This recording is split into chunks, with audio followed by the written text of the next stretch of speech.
It's me, Holly, and Elijah. We wanted to read to you this month's Bible verse. It comes from the New International Version. It looks like the one that we're giving out in Grove Kids. If you don't have one, you can use this, okay? It's a good one. We have it at home too, and this one's ours. Our lesson comes from, or our Bible verse comes from 1 Thessalonians chapter 5, verse 14b, which means it's the end part of 14, all the way through 18.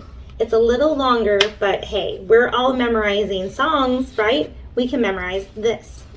You ready? Are you ready? Yes. Okay. Encourage the disheartened. Help the weak.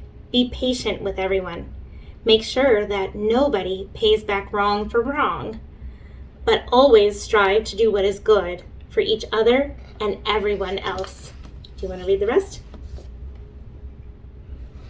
Rejoice always, pray continually, give thanks in all Circumstances. For this God's will be for you in Jesus Christ. Very good. That's God's will for us in Jesus Christ. We hope you enjoy. Welcome back. Oh my gosh, it's November. Can you believe it? We're just a few more weeks away from Thanksgiving, the big day where we say thank you.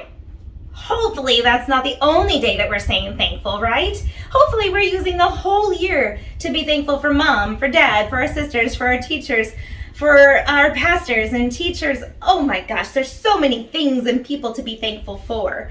So I just want to talk. This month we're going to be talking about gratitude. Gratitude is really just another fun word of saying thankfulness or to be thankful, right? And one of the big things that we're going to talk about this week is a part of being thankful, and that is being content.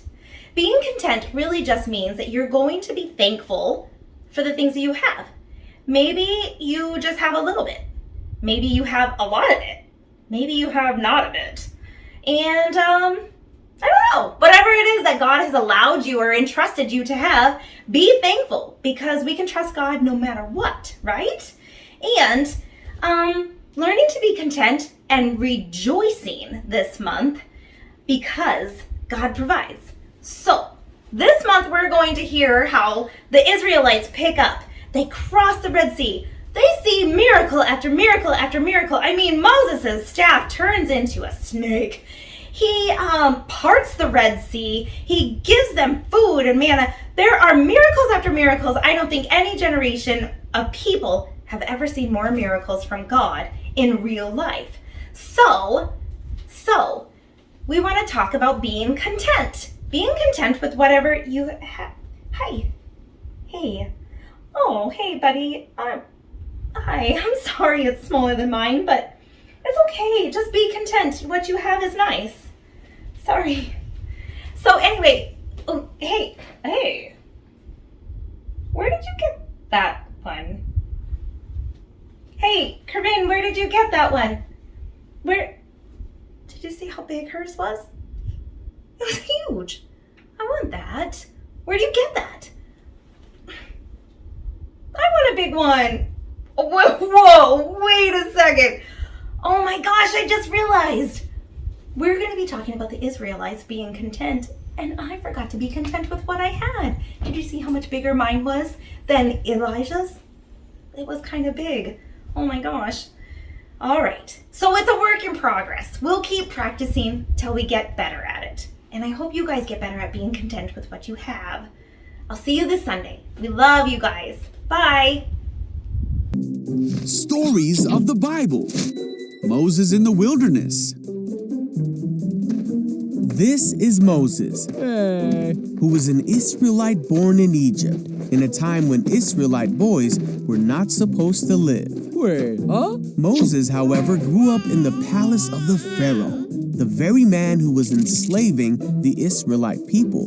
When Moses grew up, he made a big mistake and fled Egypt to live with the Midianites. But God called Moses back to Egypt to deliver his people with the help of his brother Aaron. After God showed his miraculous power in Egypt, he led the Israelites through the Red Sea and towards the Promised Land. They followed God, who showed himself as a cloud by day and fire by night. As God led them through the wilderness, the Israelites became thirsty and hungry. They complained to Moses and Aaron and said, "If only we had died in Egypt."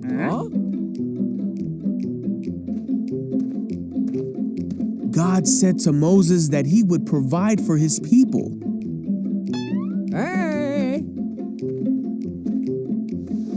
Each morning they awoke and found manna for the day. What's that?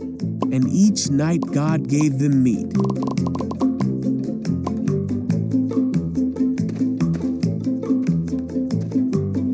The people were still thirsty, and they were mad at Moses, saying, "Did you bring us out here to die of thirst?" Yeah.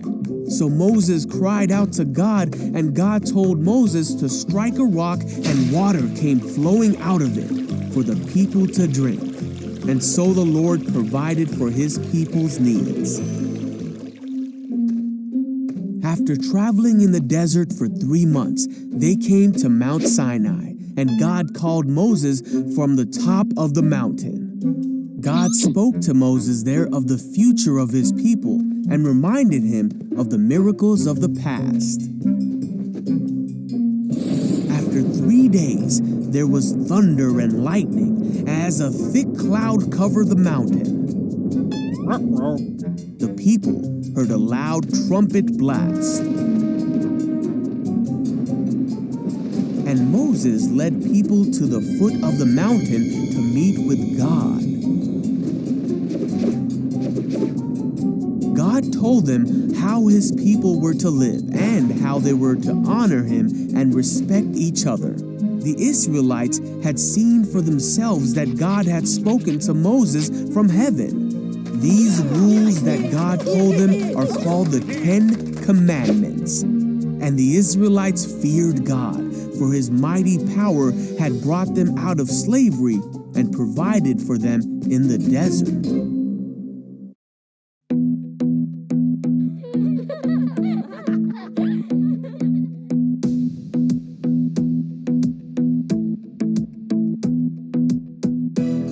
To think about the goodness of the Lord.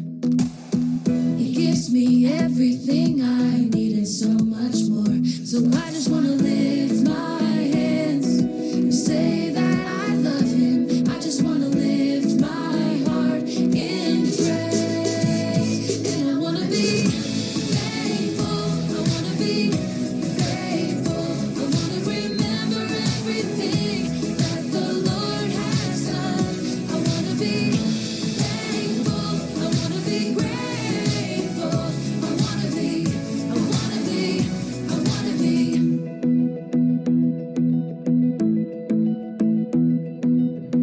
I like to think about the goodness of the Lord. He gives me everything I need and so much more. So I just want to live